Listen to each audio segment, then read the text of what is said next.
Brawl News, the ongoing series in which I try my absolute best to keep you guys in the loop on the most important things happening inside the community so you don't miss out on important stuff that I'm going to keep this dang YouTube meta crap at a minimum, seeing that it's been a while since our last episode of Brawl News and we got a lot to cover. So if you guys enjoy the content here on the channel, make sure to subscribe. That helps a ton.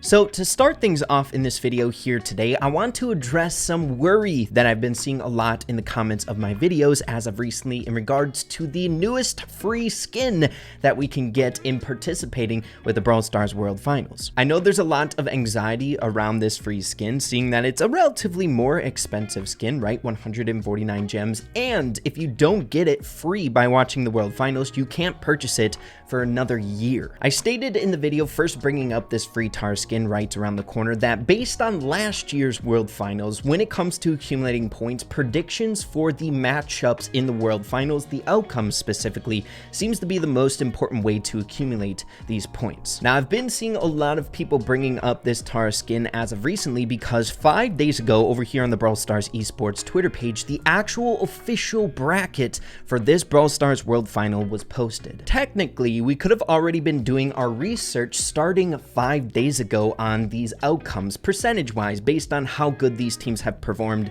during the year. For example, we have Zeta Division 1 up against Chazmac Gaming EU for the very first game. Basically, once this bracket came out, a lot of people were worried that predictions was already out for us to make. I just want to make certain and reassure all of you that we have plenty of time for these predictions. As you guys can see, the World Finals start in 25 days. This tweet coming out 23 hours ago, so we still have quite a bit of time to formulate these guesses.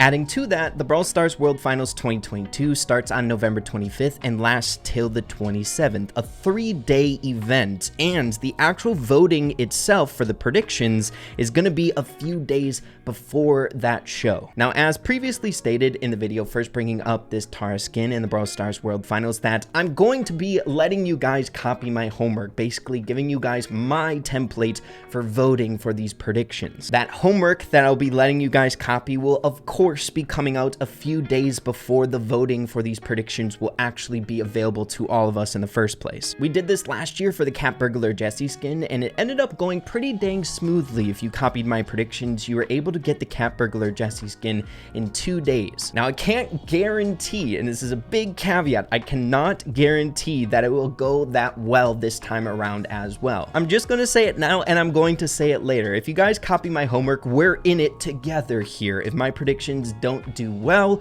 we're all not going to do well at the end of things. The thing about these Brawl Stars esports events is all the teams that make it to World Finals are amazing in their own right, battling it out throughout the entire year to get here amongst so many other teams, and they found their spot in the World Finals. So all the teams are fantastic. Upsets are more than likely going to happen, and it's hard to be 100% accurate when that is the case. So I just want to warn you all right now in advance. But of course, I'm not just going to be going off the dome my own experience. I do watch a lot of Brawl Stars esports. I've watched every single NA monthly finals and some of the other regional finals out there. So I know my way around the good teams in the bracket, but I'm also going to be reaching out to several pro players on what their choices are going to be and make my predictions based off that as well. So as accurate and as good of a outcome as I can get. So yeah, I wanted to bring this up just in case you guys were a little bit worried about that bracket coming out and the voting process for those predictions. And I will most definitely be letting you guys know in advance when things start ramping up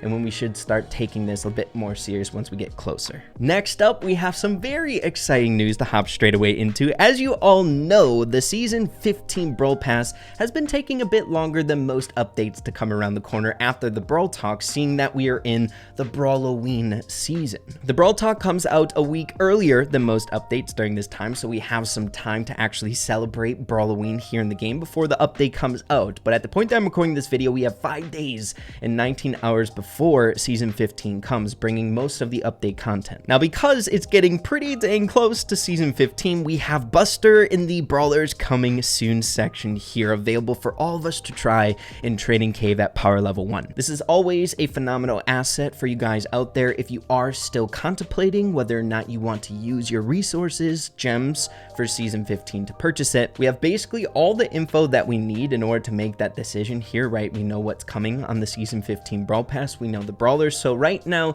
it's completely up to you guys whether or not you really enjoy the stuff on Season 15, or if you want to wait and hold your gems for Season 16. That is more so practices for free-to-play players out there. But yeah, dude, the cool thing with this Brawloween update is we can, yes, practice him out, try him out here in the training cave that we know and love, but we can also bring him into a practice game thanks to this most recent update, right? So we can really test out Buster and see if we enjoy him. Of course, it is against bots, so that is something, but I feel like this is most definitely a way better resource in this last update to see if you really enjoy this character. So yeah, super pumped about Buster. I think he's going to bring some really interesting mechanics to Brawl Stars that should spice up the game quite a bit. Moving along to our next bit of news that I'm sure a lot of you guys already are aware of here in game, but that is this Ghost Train challenge available for 5 days and 20 hours, basically the entire duration of this remaining Brawl Pass Season 14. But I specifically wanted to touch on this challenge in the video because number one, it's not that difficult of a challenge, right? It's only 6 wins, so really easy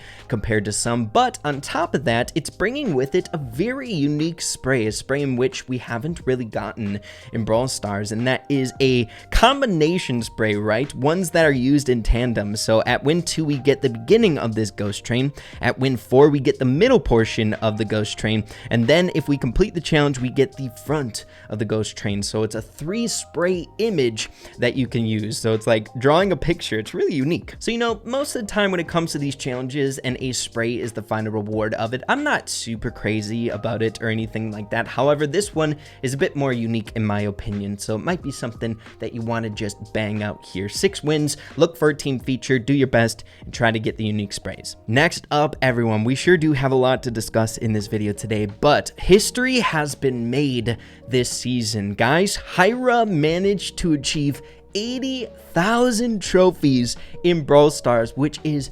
mind-boggling, you guys. The way these players really push the boundaries of what seems to be possible in Brawl Stars never fails to surprise me. Just to put this in perspective, Hyra right now has every single brawler, all 60 brawlers, ranked 35 or higher, a good majority of them being at 1,300 and even 1,400. He has all of them at 1,300 or higher, dude. So just putting it in a different way, this dude pushed 60 ranked 35s in one season, which is nuts, dude. I have a hard time just pushing one ranked 35, and it's been a long time, so it'll probably be even harder, man. So huge hats off to Hyra here for really pushing the boundaries in Brawl Stars and really managing to achieve this 80k by a landslide. I think when he got it, he was like 6,000 or even more trophies ahead of second place, which is nuts. This dude was grinding. We really only have a few more things to discuss here in this video, but definitely still incredibly interesting. We have a tweet here by Ash, a very noteworthy figure inside the Brawl Stars community, tweeting out 6 days ago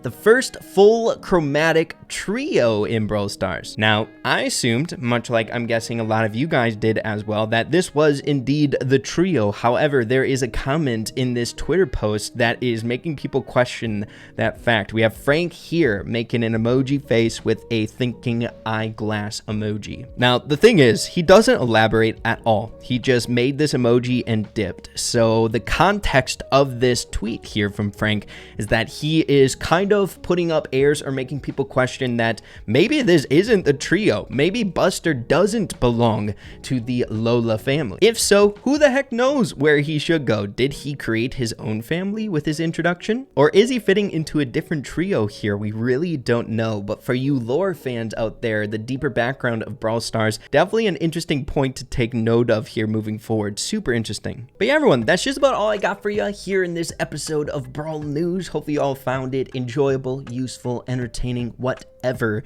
you found it. But yeah, everyone, if you did enjoy it, make sure to slap a like on it. Really appreciate that. Have an absolutely fantastic rest of your day. Keep having fun with Brawl Stars, and we'll see you guys in the next one. Adios, and take care.